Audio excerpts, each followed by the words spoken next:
Hey guys, good morning to all of you. I can see just 8 students connected to the class, just eight, right?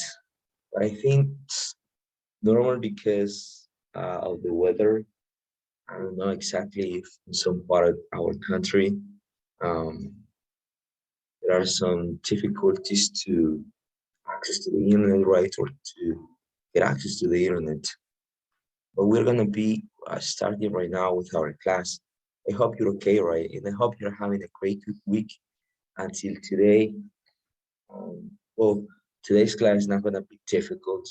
Let me is that class right or one of those classes that you will be finding it very easy but and at the same time very interesting because we have to compare into classes this one and the 1st of June our accents and the languages between or those meaningful uses of language of the English language, right, between North American English and United Kingdom English, right, because they are not, they are the same, but they differ in some particular aspects. For example, pronunciation, um, differ in sometimes in linguistic structure, patterns, codes, and regions.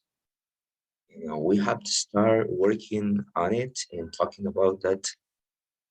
I don't know if you had ever had an opportunity to talk with a native speaker. When I say native speaker, I'm not just referring to North American people, right? But also European people.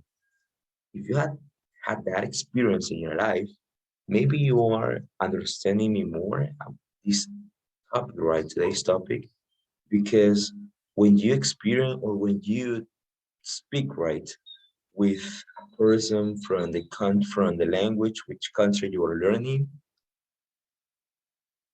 I mean, from the country, I mean, the language you are learning, uh, you improve and you understand more, right?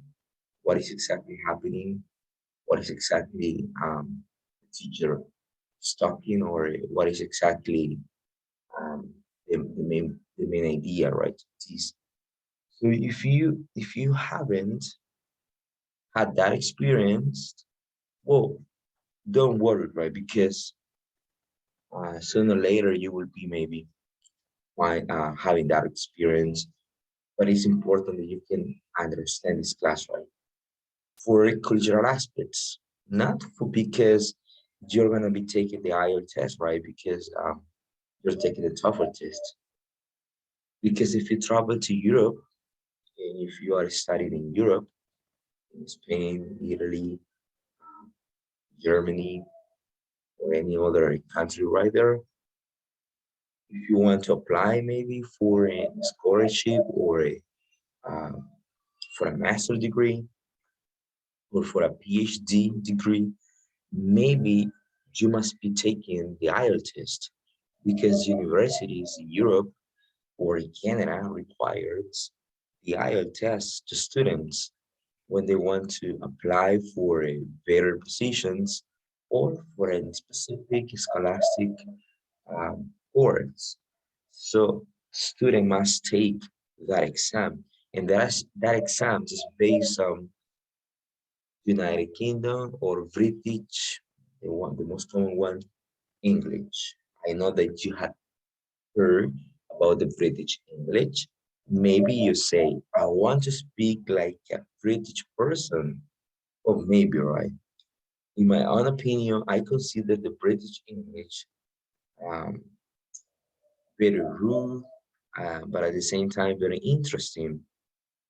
And well, and to sum up, right? I know and I am concerned that this mode speaking the English language is sometimes more difficult than the one we are learning because of the environment in our country or at the university. Your teachers or your classmates or people who are visiting the university speak the North American English or the American English. Or we're going to be calling like the American English, not North American English. I will be explaining why American English and not North American English. Well, we speak that, right? And we learn that for many specific purposes. I can mention some of them. Why am I learning American English? Well, I am learning American English because business aspects, because cultural aspects, because educational aspects. You got it? When I say educational aspects, is because all American rates or Latin American countries apply the TOEFL test. We're ruled by the TOEFL test. We want to test ourselves, right? Our proficiency in the English language, we have to take the TOEFL test. So it's very normal. If you want to apply for a scholarship to study in the United States and to study in some specific universities in all Latin America, for example, some I'm not gonna be mentioning um, the name of some universities here in our country that require the TOEFL test, right? Because not right. It's not like sounding or it sounds very well to be mentioned. But some universities in our country require a TOEFL test to enroll. For example, if you want to get a master's degree in law, that you got it right in law, not in English, in law. You have to present your TOEFL test with a score. Let me see, pointing more than 550. So it's our score, right? Because we have to get 553 to get our diploma in our ID to teach English. Escalafon. So some university require a TOEFL test. Right now, our university um, require a TOEFL test. I think to be enrolled in the master degree. I believe. I'm not sure about it, but I think. What else? Well, in why, right? Because remember, we are learning the American English. And American English refers to the United States English. And I mentioned business because if you want to work in a call center, for example, or if you want to work as a translator or like an interpreter, you're gonna be dealing with uh, American English or United States issues, right?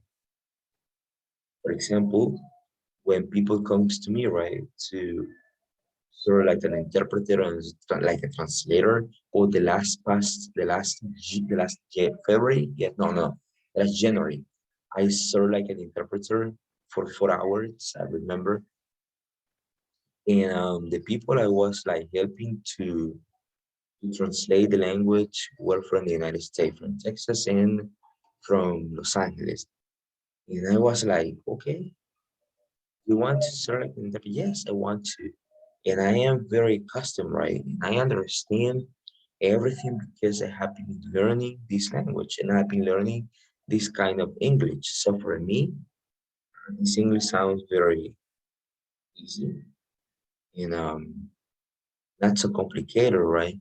When I have to serve like an interpreter or like a translator. The last month, um, April, I helped to translate some documents um, or some prescriptions, right? For a person who is very sick, right? And the family asked to one person or one professional in the English language to translate that prescription in some others, right? And okay, I will be doing that. And I encountered the vocabulary difficult because it was about medicine, but at the same time easy because I understand the structures in the grammar language. I mean, the grammar aspects.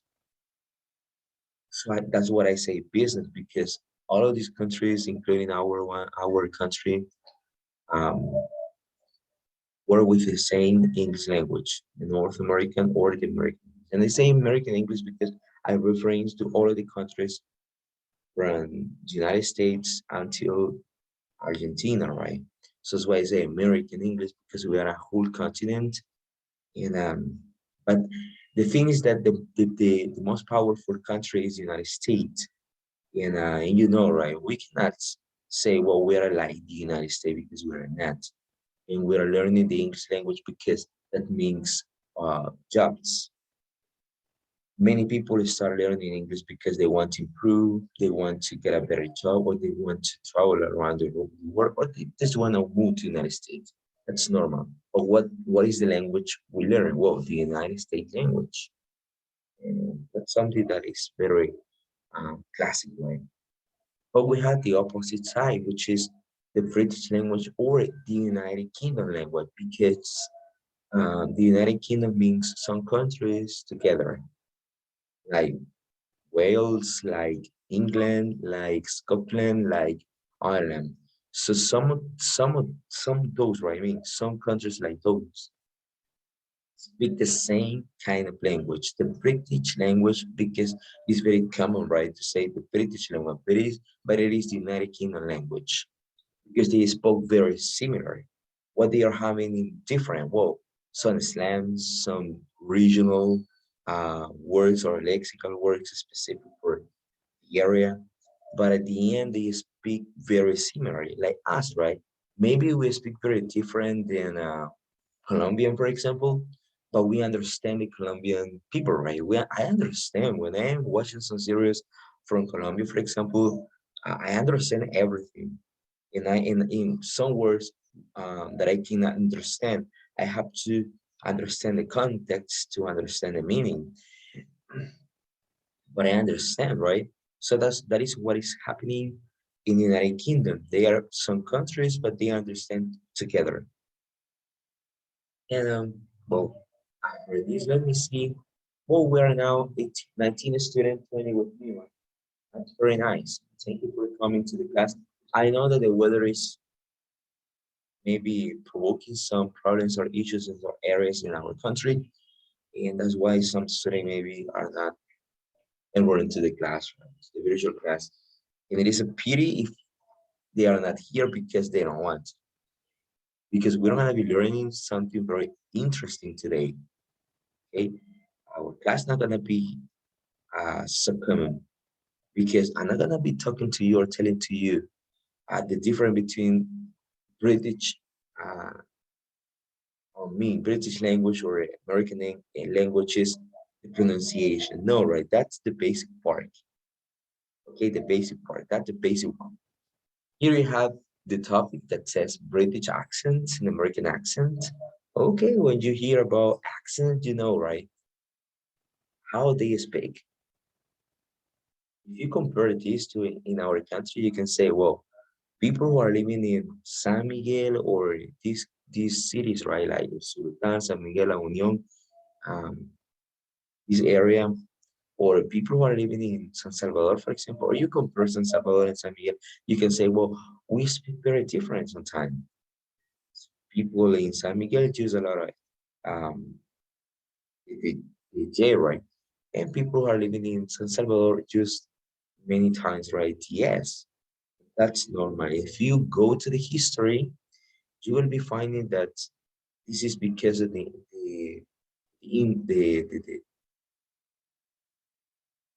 um, the epoch of times in which we had Indians and people like that. Right?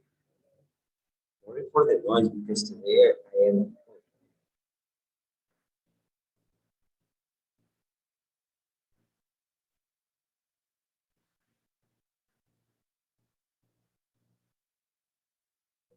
this is something else before I continue. Okay, nice. This is here our learning competencies. This one, we're gonna be finding some differences between British and American accents. Okay, particular, right? Some particular differences between those countries. Well, let me ask something to you, but before I continue with this, let me see. Bertila Fuentes, are you here, Bertila Fuentes?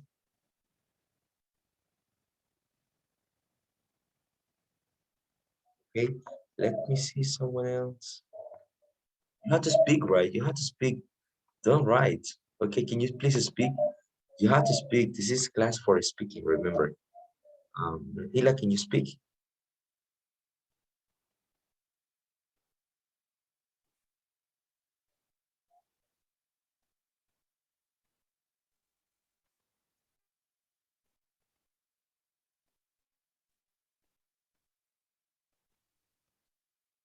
Okay, let me see someone else because I just want to ask a question, right?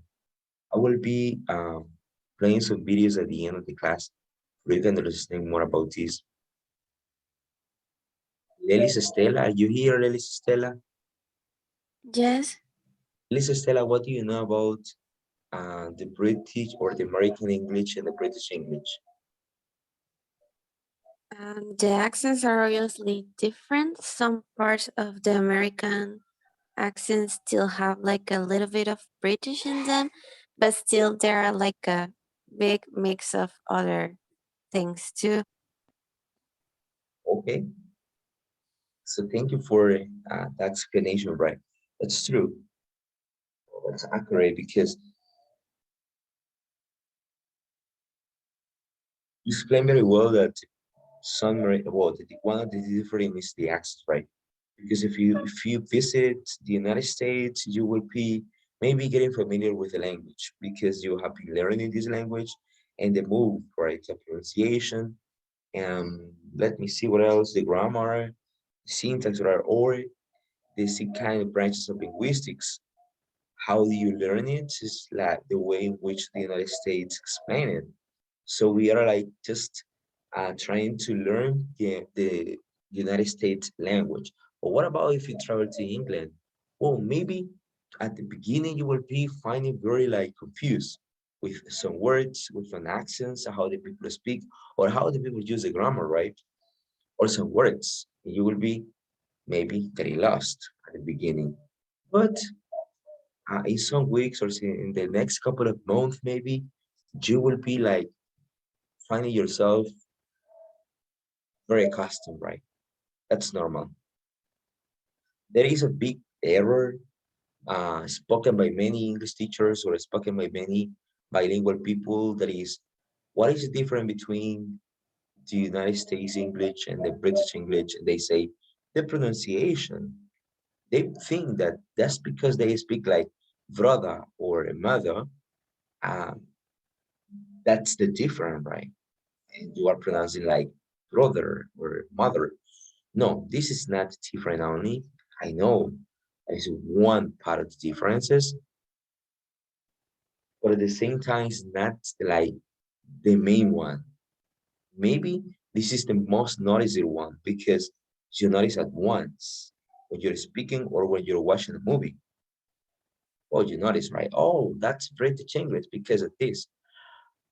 This is just something from can I explain this?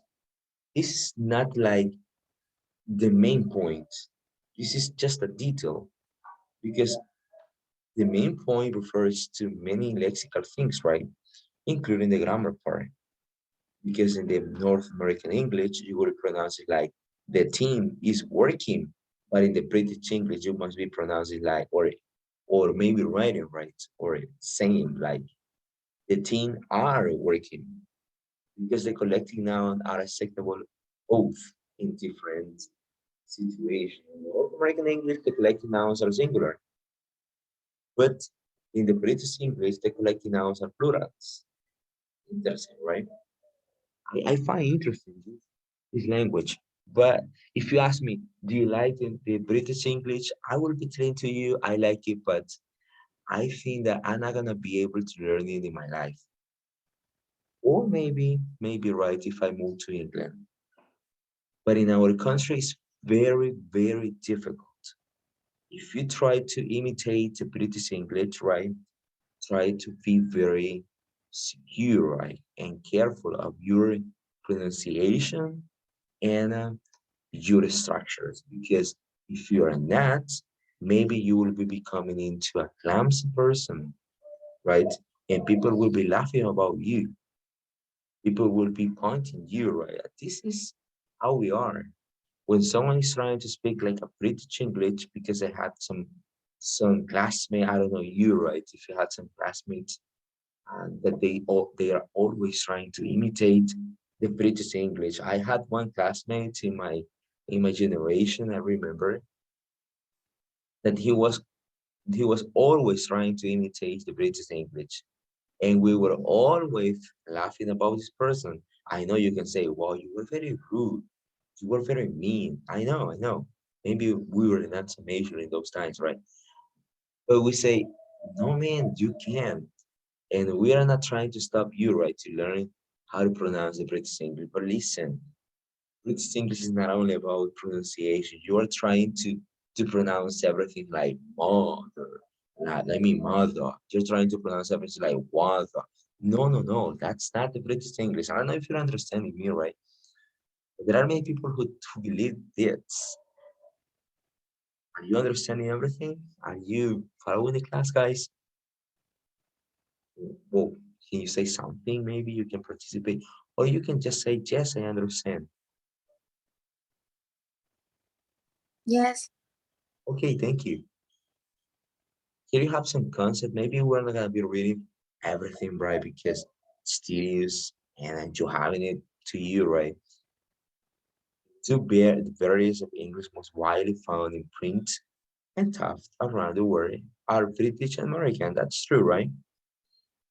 And remember, if you go to Google and you write maybe on Google, you type on Google, the most spoken language is not the English language, right? The most spoken language is not the English language. So you can say, but why is the English language important?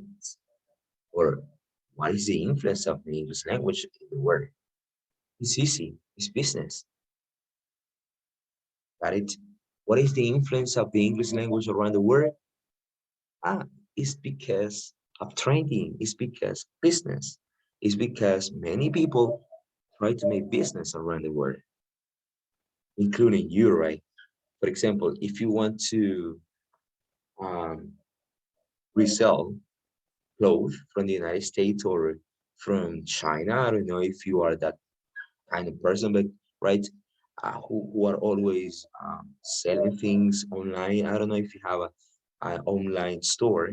Maybe you have, right? Maybe some of you, because this is one of the most common jobs that we can find in our communities. That there are many girls, for example, or boys. In boys, sometimes they are selling cell phones or things they are selling, let me see, features for computers or things, right? And ladies, they are sometimes selling online clothes, perfumes, I don't know what else, right? But things of ladies. Introduce the English language because you buy um you buy everything from you buy everything online sometimes. You buy everything from China and the page you're reading is in English. You buy something from the United States and the page is in English. So English is the business language. There are some master degrees that says master in economy, English applied. Okay, you must be uh, learn English before studying that. There are some master in El Salvador, which are not part of our career, like bachelor degree, master, right? No, they are from law, psychologies, or some other, but they say English is required or English is a must. Sometimes, if you go to the newspaper for finding a job, you will be maybe probably reading something like, "We need a psychology, but English is a must." Why? Because English is the business language. That's why. And we have two different kind of tough English, right? British one and American ones. So today we're trying to understand because this is just the introduction. I will be bringing to you more explanation. Um, the first Saturday of June because in June, sorry, because you're having some exposition the next Saturday. Remember, the next Saturday class is face-to-face class at the university. You have to stay there. And you have to stay there the 4 hours. So then if you continue reading, you find lexical differences. You see, it's true. Remember, lexical mean grammar, right? So sorry. Lexical mean vocabulary.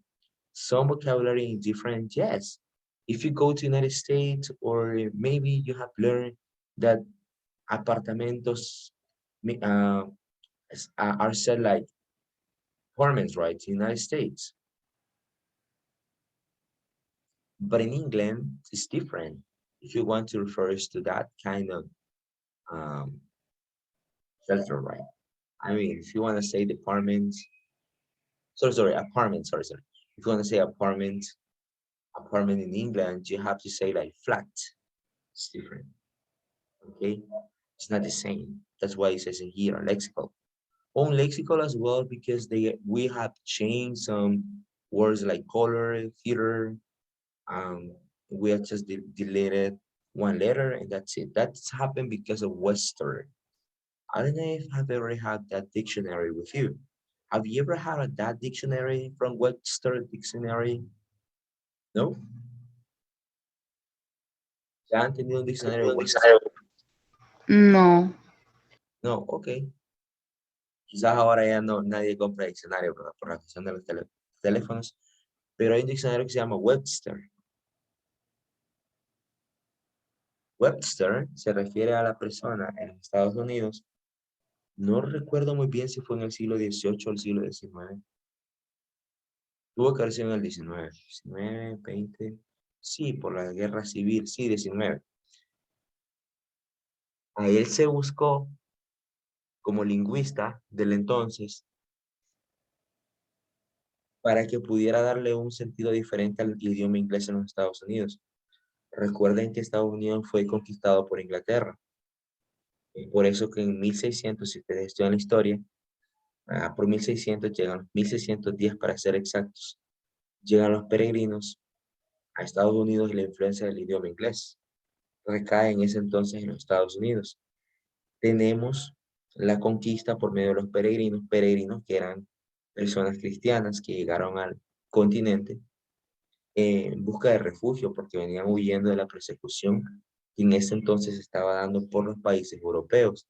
Peregrinos que eran ingleses, que salieron en un barco llamado Mayflower, por si no han estudiado la historia, salieron en un barco llamado Mayflower con rumbo a Australia, no les dieron en Australia refugio, también los quisieron capturar, salieron ellos en busca, y ellos mencionan en la historia de un sueño. Por eso es que hoy en día se conoce como el sueño americano. Ellos decían, vamos en busca de un sueño, de un nuevo continente. Ellos mencionaban la palabra sueño. Llegaron a Inglaterra, perdón, llegaron a Estados Unidos, se asentaron en los Estados Unidos, pero tenían dos tipos de problemas. Bueno, un tipo mayor, comida, cómo comer. Entonces ahí conocen ellos a los indios. Por eso tenemos las imágenes de Indians en Pilgrims. Conocen a los indios. En primera instancia, no en ningún momento se capturó o se mató, digamos, a los indios.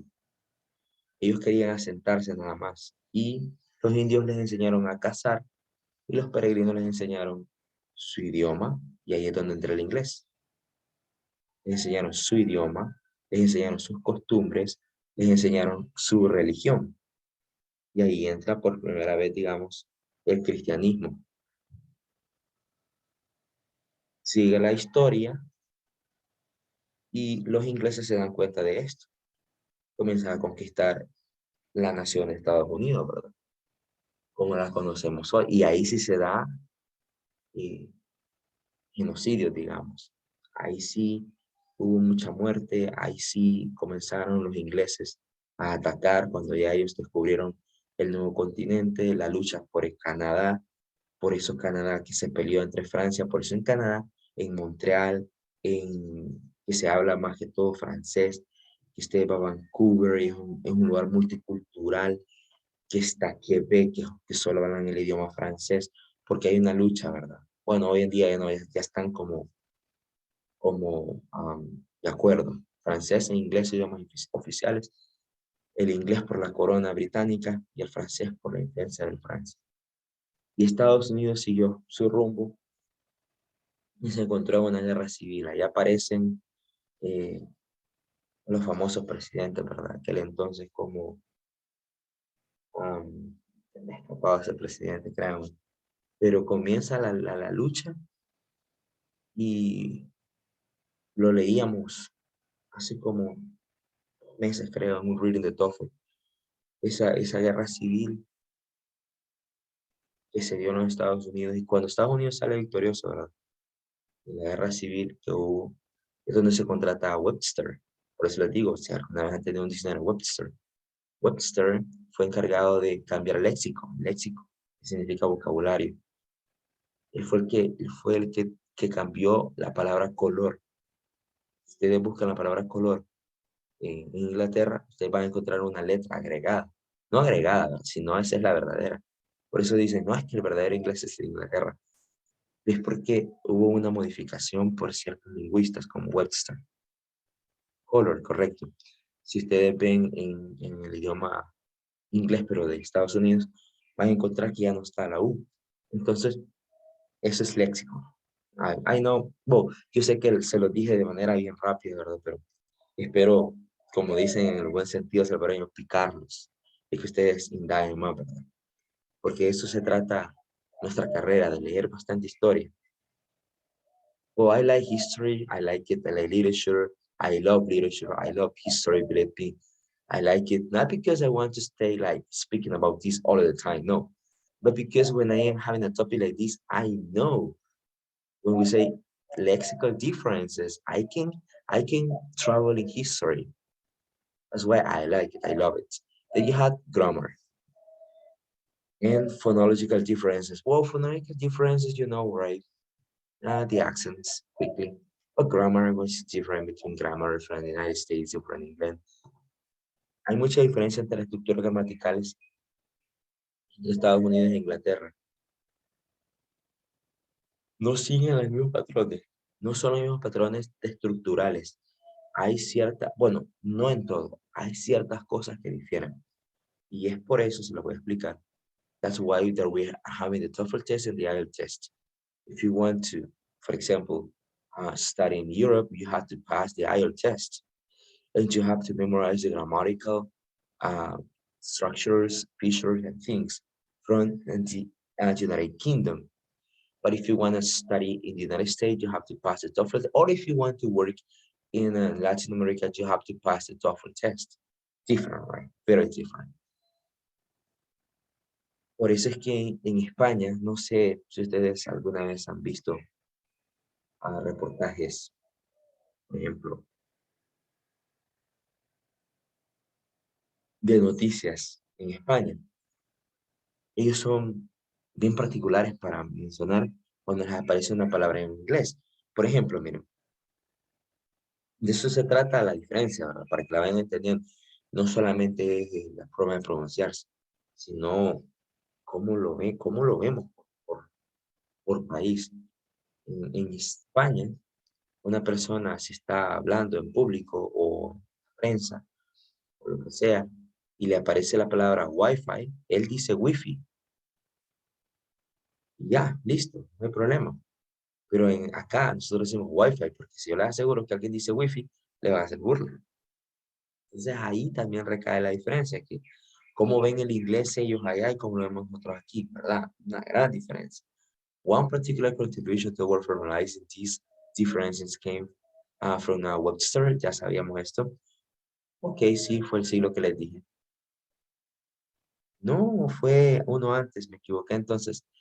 Fue el siglo, veamos,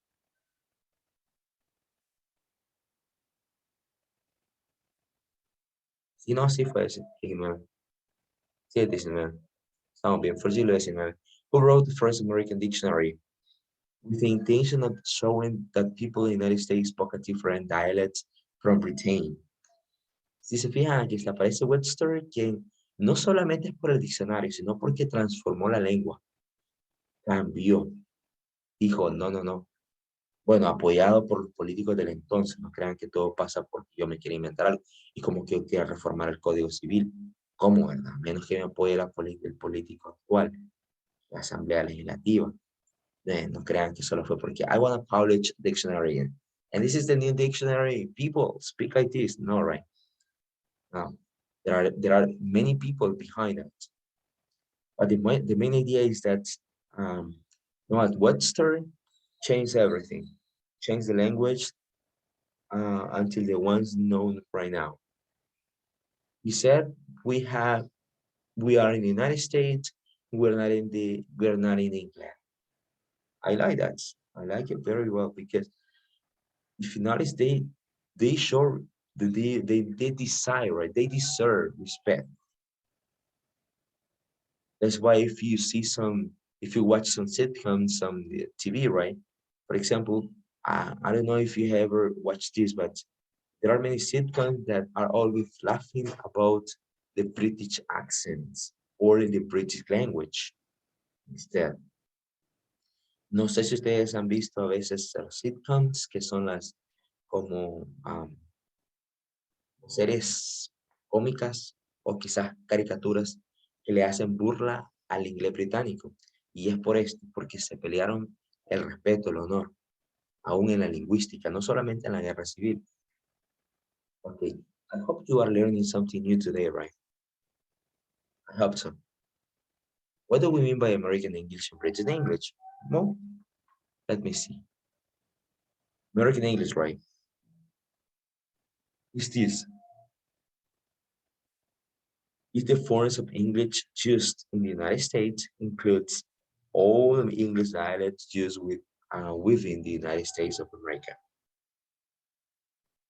Is everything, right? Is everything. If you say American English is everything, include everything spoke in the United States.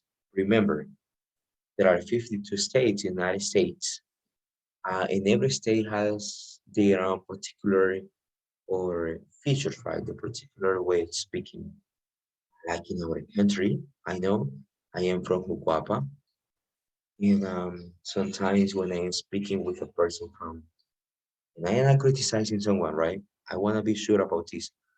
But I got a friend from Morazan, from Pekin, right? From Pekin. And that person just some words that were not very like similar to me.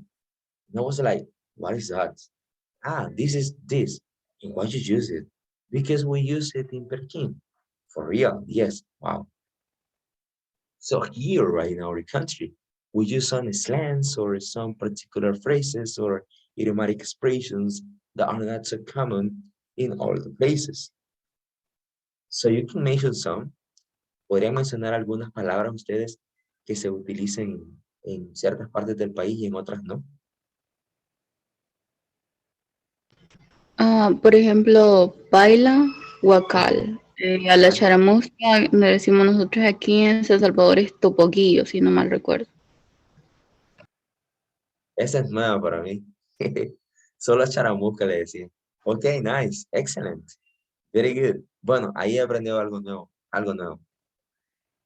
Sí, es cierto. El paila, huacal, muy bien. Veamos, está también, bueno, el repollo del curtido, ¿verdad? Am, el alguacil, quiero ver, pirrirri, creo que es la otra. In some words, right? Exactly, pajilla. Very good. Excellent.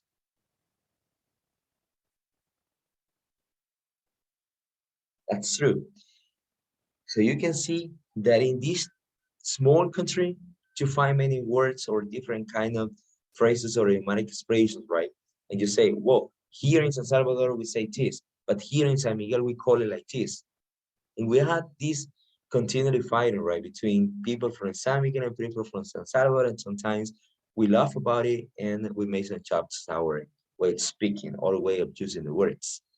But this is the same that in the United States. If you go to Texas, maybe you will be finding some difficulties to understand some words. If you go to Kansas, for example, maybe you will be finding some words that are very difficult to understand at once. If you go to New York, maybe you will be more like expecting something different, like word like freakishly. I heard this word from some people from the United States. I mean, the New York, the word freakishly. They say like, what is that? I say, oh, that's freakishly impressive. And I was like, to say freakishly impressive. What is freakish? Like tremendous. It's like enormous. It's like something very, very big in emotion. Oh, for real? Yes. Wow, I didn't know that. So you got it? ¿Ya habían escuchado ustedes la palabra freakishly? No, and how do you spell it? Well, F-R-E-A,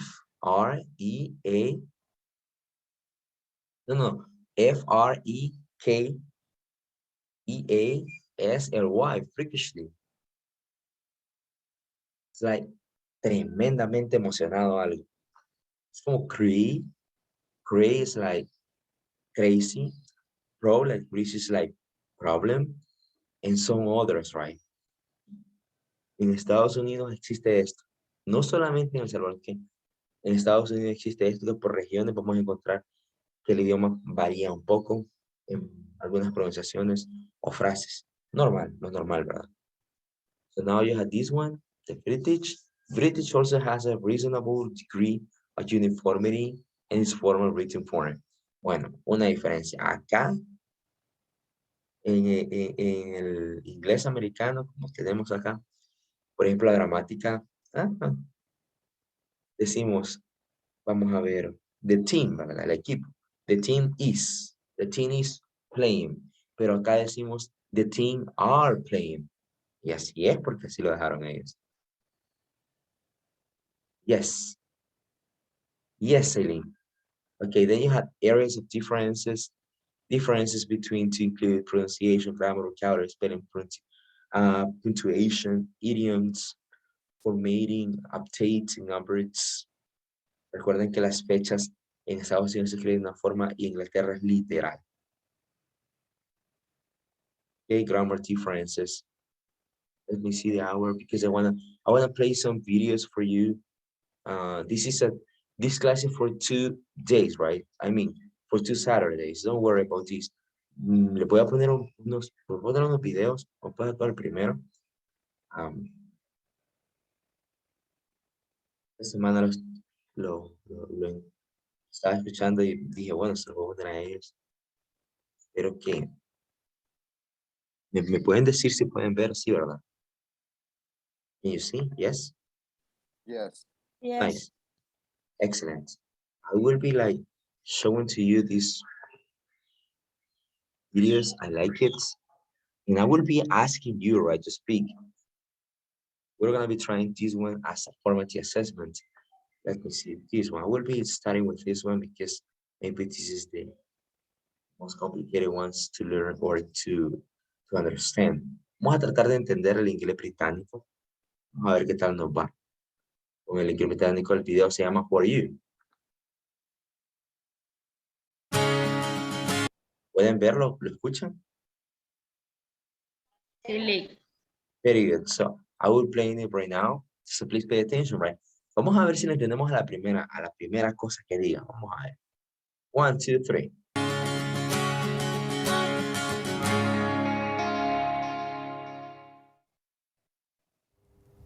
Who are you? Did you understand? Maybe because of the topic, right? Did you understand that?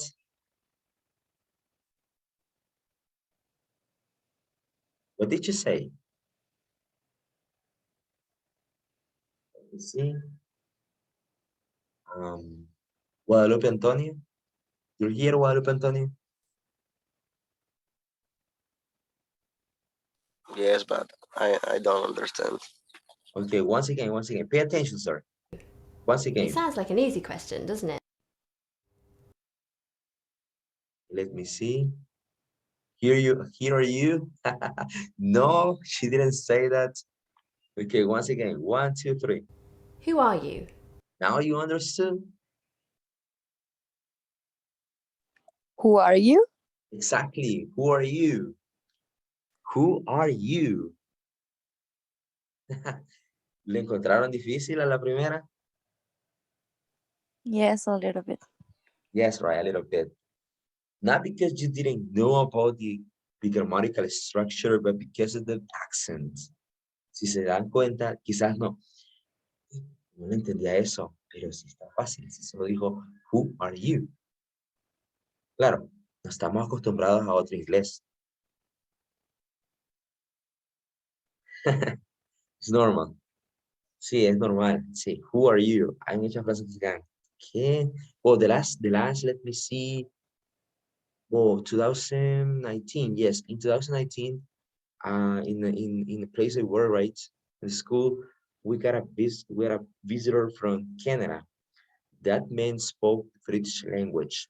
So I was like dealing with this, and for me, it was not so easy, believe me. I was trying to explain, and I was trying to understand, and I was fighting a whole morning with him. But I did it right at the end. So it's not easy. It's not easy because they speak very different. The dialects, the accents, how they like stress words, very different. So just notice this, right? Exactly. It's like he just said that. Who are you? It's like that. Very good. She didn't say like, who are you? And you are very accustomed to listen that, right? Usted ya está acostumbrado a escuchar, are you? Pero ella solo, who are you? And that's it. Yeah, excellent, Celine. So continue, right? It sounds like an easy question, doesn't it? But Ahí utilizó una that question. Esa that question está en el American English, porque estamos hablando también de las partes gramaticales. ¿Entendieron la that question? ¿Ya han escuchado las that Yes. question? Ok, Yes, nice. isn't it? No dijo isn't it. No dijo isn't it. ¿Cuál dijo? Once again. actually, it can Let me see. Doesn't it? Are you sure? Vamos a ver. be difficult to say what defines you most. Who are you? It sounds like an easy question, doesn't it? Okay. Doesn't it? Excellent. Very good, Celine. So she didn't say isn't it? Doesn't it? Nice. So you find a that question, and a that question is very used in American English and British English as well. Nice. La gramática en la that question creo que es la misma. ¿O será que no? Prestemos la atención muy bien. It sounds like an easy question. ¿Dijo it sounds o dijo isn't sounds? Y luego, Doesn't it? doesn't it? Está bien utilizado, ¿verdad? Porque ya recordemos, si la oración es afirmativa, la that question es negativa. Easy. So continue. But actually, it can be difficult to say what defines you most. Is it your nationality, your job, or the things you enjoy doing? You understand the last part, the last phrase? What to say at the end?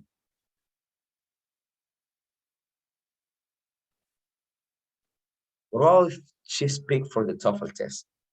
Think about it. If she were like the responsible to record the listening part for your TOEFL test, the things you enjoy doing. Ah, okay, nice, excellent, Celine. What a year, right? Or maybe your life is centered on your relationships. You might see yourself as a parent or a good friend. Our presenter Tom went to the English seaside town of Bournemouth to ask the question, who are you? Yeah, we're gonna be watching two videos, right? Two videos to understand these differences. Well, the next video is not gonna be like it's gonna be from England at the same time, okay? No, spoken by a British person, okay? No vamos a poner el día de hoy videos como Estados Unidos, porque eso es lo que ya están acostumbrados bastante. Vamos a escuchar videos de personas de habla así, británica. Vamos a ver a Tom. Escuchemos a Tom. He's gonna be explaining to us, right? Try to understand Tom. I will be asking to you some questions. Oh, I do like to be beside the seaside. Hello, and welcome to the English coast in Bournemouth. And I'm here today to ask a little bit of a different question about identity. Who are you? Right now, I think I'm a student. Well, just speak very like understandable, right? I think I'm student. Nice to understand. Continue. Who are you? What do you think of that one? Who are you? Oh gosh, what? Today, yesterday. Who are you? Well, the question, right? ¿Escucharon cómo dijo yesterday? Today, yesterday. No, very weird, right? Today or yesterday? Who are you? You should say, oh gosh, today or yesterday? ¿Quién soy yo? Dice, bueno, hoy o ayer. Who are you? Let's start with today. Today, I'm on the beach. I'm. Probably say Well, I guess I identify myself, I don't know. busy. Simple. I'm a mother. Oh, really? So you guys how to say mother? Mother, right? Pero ahora ya sabemos que no solo es esa la diferencia. Van a decir el día de mañana ustedes, la diferencia es que ellos nos dicen mother, nosotros decimos mother. No, just say mother, an example of pronunciation. Yeah, I think that's probably the main. How many children do you have? Just one, but that's enough. Would you say being parents is the most important part of who you are at the moment? At the moment, Definitely, yes. yeah. Definitely, yeah. How has it changed who you are? Well, we have a comment here, let me see. Yes, inclusion of dialects. Vamos a hacer los dialectos más adelante. Correcto. Wow. Time, person. En el dialecto vamos a hacer uno que se llama Carney. Ya lo van a ver y vamos a sacar diferencias entre los idioms. Por ejemplo, hay un idioma bien gracioso que es, quiero ver, honey and bee. ¿Saben qué es honey and bee? Ese es un idioma de Inglaterra, honey and bee. Yo digo, I am, let me see, run out honey and bee. Significa estoy sin dinero. Se llama County porque es una región, son dialectos. Very good. Thank you for that, Jonah. Time, organization, I mean, Brain everything skills. you do just obviously revolves totally around them. Who are you?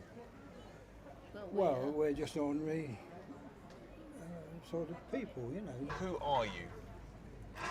Well, we're two of Jehovah's Witnesses. Who are you? Chris, Okay, hello Chris. What do you do? chef.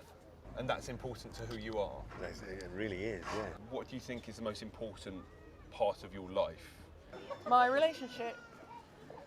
Relationships, I suppose. What's the most important thing to you as people? Well, to most people, well, the family, I should say. Yes. Okay. And do you have a big family yourself? No, just two boys. And one grandchild. What are you studying? I'm studying civil engineering. Here. No, in Czech Republic. In Czech Republic. Okay. Web design I do. Okay. Yeah, so I work from home a lot of the time. Obviously the kids are at home in the day. So instead of doing it just during the day, I generally do it at night. Is where you're from important to who you are? Yes, I think so. Is your nationality important to who you are? It depends on what mood you're in. Sometimes if England has got a good chance in the World Cup, then you might feel a bit more English. I'm quite proud of my nationality, to be honest. I quite like being British or English, would you say? British. So European, I'd say, probably first. English second. British? British, yeah, I suppose so. Although I'm always a bit confused about whether I'm British or English. In terms of your personality, how would you describe your personality? My personality? Unique, I think, is one word I think everybody could use. So I don't think you can duplicate any kind of personality. There's universal personality traits, you can be grumpy, etc., etc. But I think every personality is completely unique for every person, no matter what they may appear like on the surface. It's Thinker. completely unique, yeah. You're a good thinker. Yeah, I try my best. Like to read your essays. Yeah. Thanks very much. That's Thank okay, you. of course. That's You're welcome. Thank you. Cheers. Thank you very much. So it's a difficult question to answer, isn't it? I think if I asked everyone I asked today that question tomorrow, they'd probably give me a different answer. I mean, if I answered the same thing now, I don't know what I'd say actually. I think my name's Tom.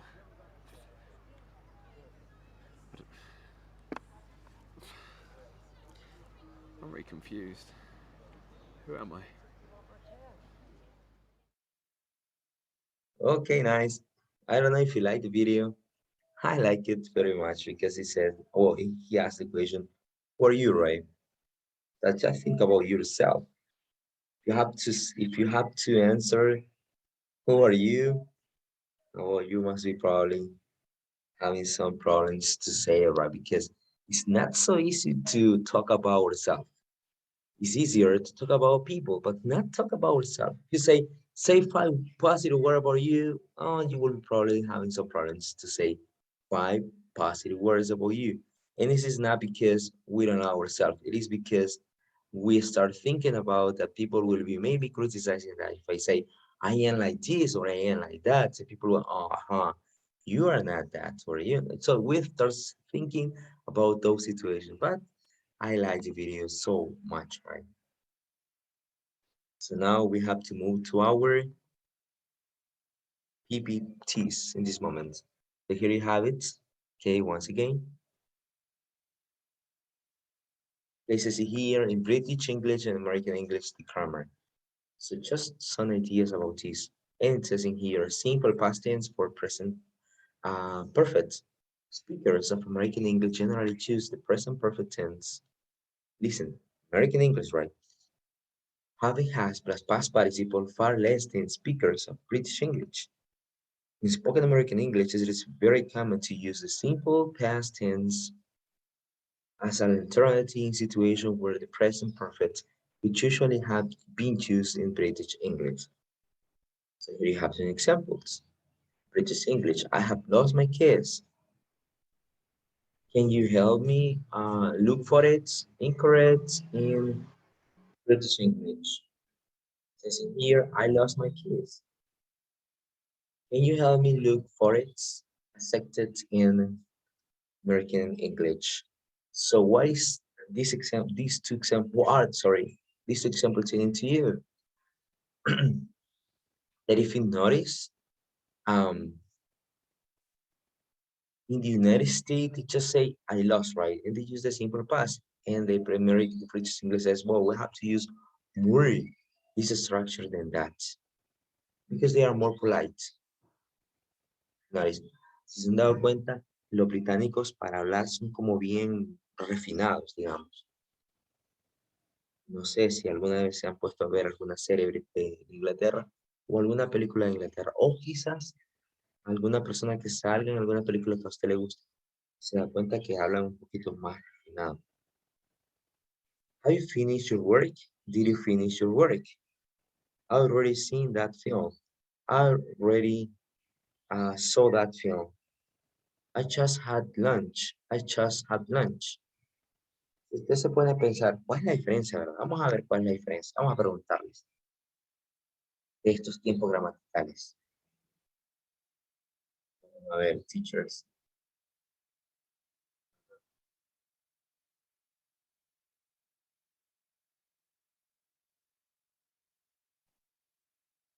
Tirsa, are you here, Tirsa?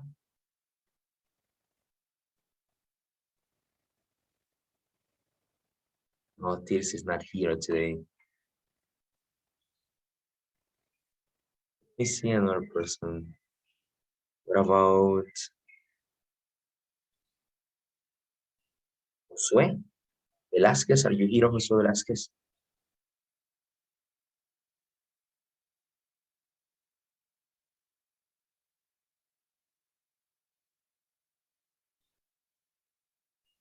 No, he's not. Okay, but you have to speak, Roy, sorry. You have to speak. Let me see. Yes, can you please speak, Josué?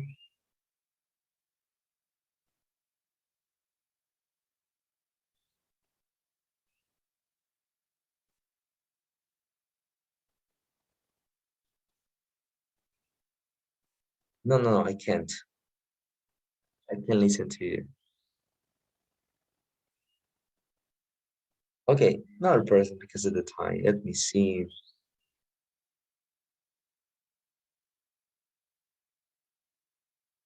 Johnny Elian, are you here, Johnny?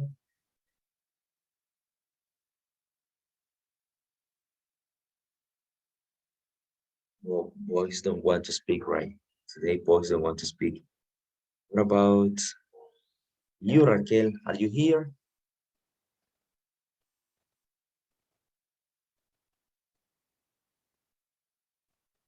No, she's not here. Okay, let me see another person. Um,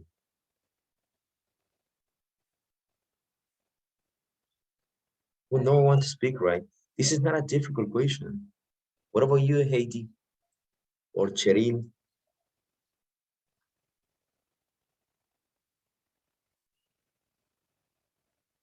Cheryl, are you here?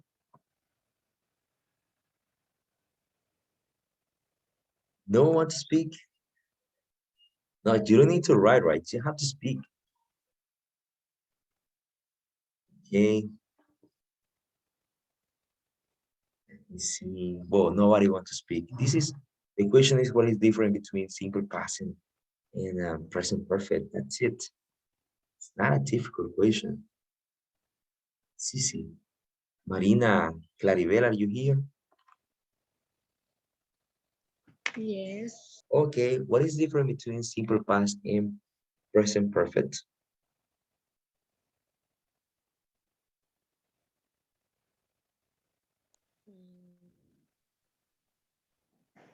I'm not sure about the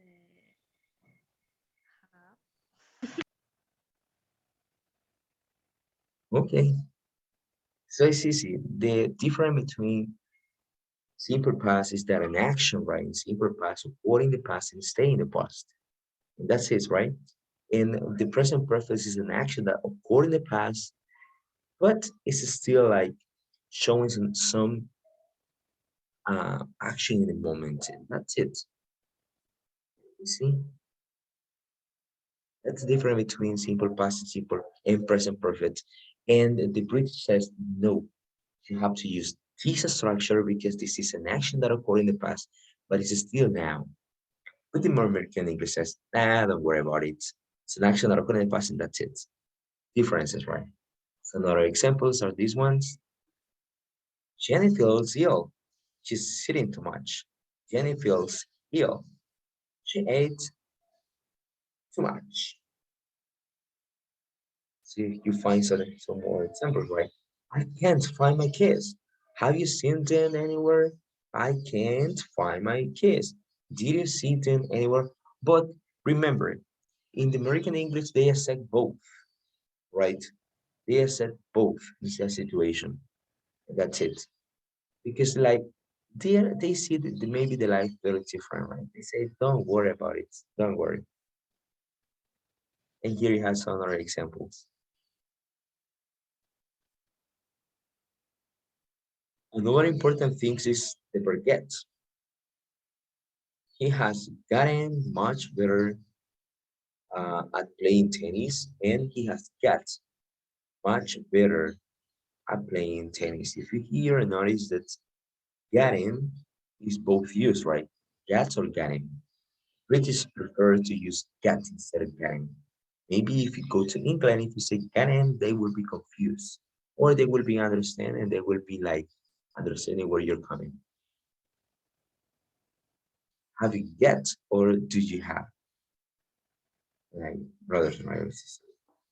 American English have forms with you and just did, right?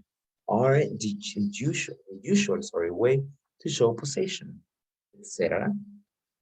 In positive statement, negative equations. Had got it's not used in equation, but it's used in positive statements. Especially to emphasize that somebody has one thing rather than the other. Does your brother have brown hair? No, he has got blonde hair. And here have some example. Here are some example. They have got a wonderful house. They have a wonderful house. La primera estructura no es como muy común para nosotros, perdón. No solemos decir they have got a wonderful house. Decimos they have. No utilizamos el they have got. Como dice usted, ¿verdad? Have you got a meeting today? Did you? Si se fijan, did you have a meeting today? ¿Qué significa? El uso del do, ¿verdad? En la pregunta en el presente simple. I have got no objection. or I have no tuition. We don't have a television. And that's it. But now, let me show you the second video, right? Because I told you that we're going to be watching different videos. So please pay attention to this one. This video as well. I like it. I watch it as they. Let's see. Just wait a minute. What is learning? Okay. It's about Scotland. Okay. This is a British person speaking about Scotland. So please pay attention to this one. And notice right the accent.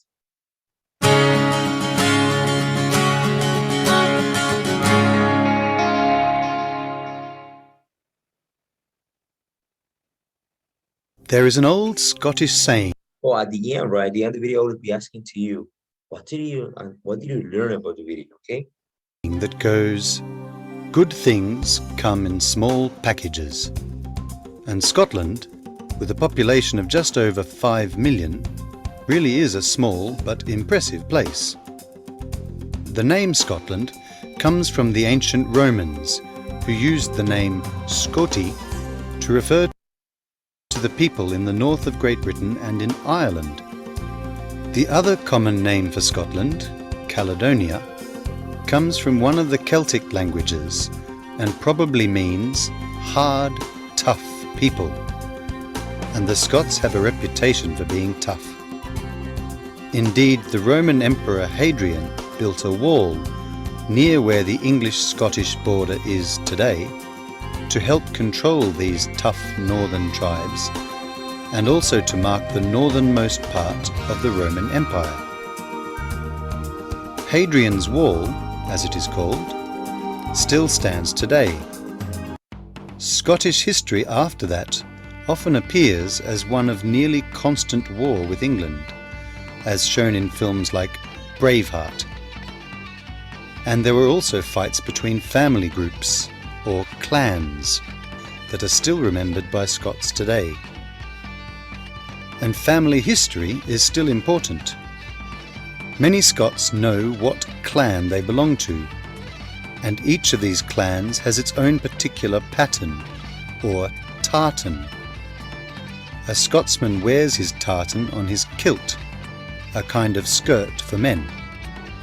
Scots normally only wear kilts on special occasions like weddings, festivals, and the Highland Games.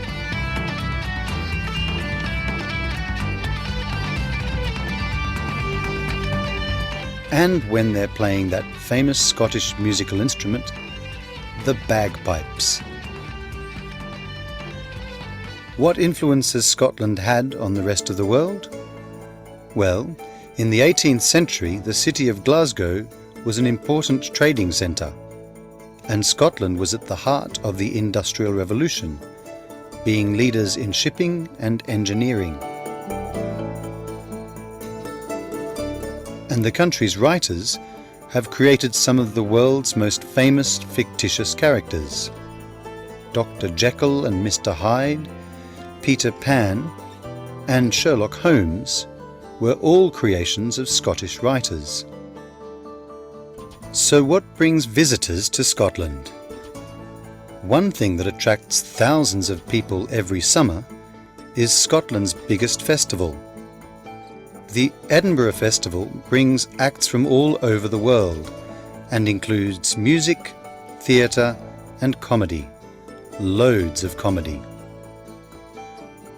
Some shows are enormous and can be quite expensive, but many are cheap or even free, and they say the average audience size is only 6 people.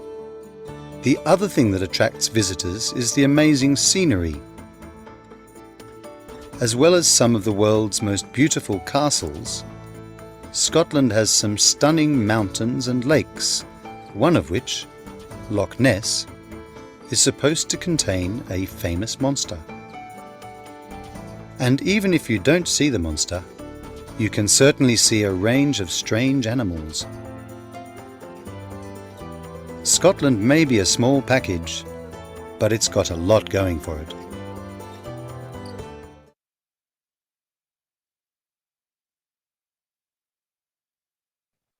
Okay, perfect. So we have finished watching the video, right? Now let me ask you, what do you understand about the video? I like it. It's very interesting, right? Following with culture.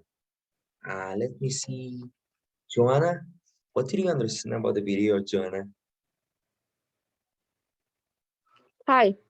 Hi. Well, I like it. The video was really interesting. What I could understand about Scotland is that is a country. How can I say this? Different about cultures, as you can see in the videos. Men were different. were different. How can I say different clothes, Okay, and I like it. nice. And you understood the language, right? You understood the English? A little bit, because the Little bit. accent is difficult, not Okay, as like American accent. okay, nice. Let me see now, Celine. Are you here? Are you still here, Celine?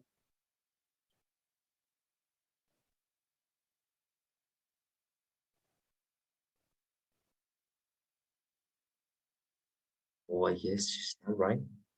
Let me see. Oh, um, Cheryl, what about you, Cheryl? Cheryl, I don't know how to pronounce that. Cheryl, are you here? Yes, I'm here. Okay, what do you understand about the video? Do you like it? Do you like the English? You understood the English language at all? Yes, I like it, but I don't understand because the pronunciation and the dialect is different that we use it because we use the American English, so it's a little bit different that we use it. Okay, nice, perfect. So thank you for your participation, right? I know it's very different in some like phrases, lexical structure, but it is understandable. Yeah, it is very understandable, and well, it's as I said, full in culture, rich in culture. Now you know, right? Peter Pan. Um, Let me see, Sherlock Holmes are coming from Scotland writers. Now you know that's something new for you, right? That's better. I mean, that's good. So, guys, I think that we have already finished right now with this introduction of the comparison of British and American English. So, guys, have a nice day. Take care. Keep working, right? Keep working on the activity.